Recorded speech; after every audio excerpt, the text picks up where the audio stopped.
So I'm going to kind of give this talk, and then we're going to have a discussion, because hopefully it will provoke some controversy, I hope.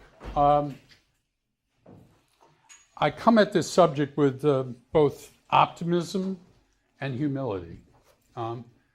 Optimism, as those of you who've been to my classes, I'm basically an optimistic person. You know, I came out of a 60s counterculture. You know, I believed when blowing in the wind and times they are changing could actually have some political effect.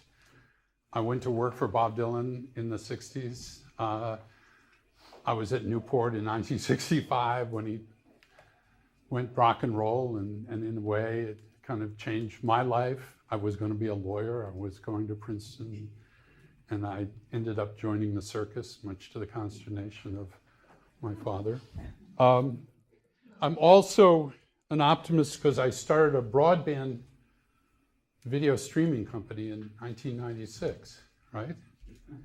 And that leads me to the humility part, right? Because I also was a humble man after starting a broadband video streaming company in 1996. I come at this subject with also humility, because I know never to predict the future. And I also know that I don't really have answers to this question. And so what's the question? The question is, I've spent 30 years making movies, music, TV, and then I spent 20 years in the internet economy, starting in 96 with Entertainer. And since then, running an innovation lab here at USC. And I want to ask some questions about the nature of the internet. I'm not sure that an internet controlled by a very few companies whose basic business model is all based on advertising and surveillance is really what the founders, Tim Berners-Lee, John Seeley Brown, Vince Cerf, all of whom we work with, intended. And so I come to this idea of the moral framework of the technology revolution through a speech I found. It's not a famous speech by Martin Luther King. It was at National Cathedral 2 weeks before he was killed. And the speech was called Staying Awake in the Revolution.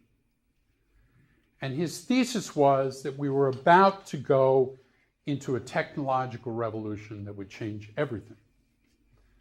And if it didn't have a moral framework, that people were going to get screwed.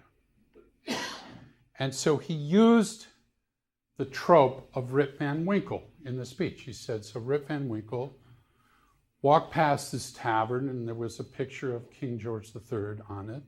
And he went up in the mountains, and he went to sleep for 20 years. And when he came down from the mountains, there was a picture of George Washington hanging outside this tavern. And he thought he'd gone crazy.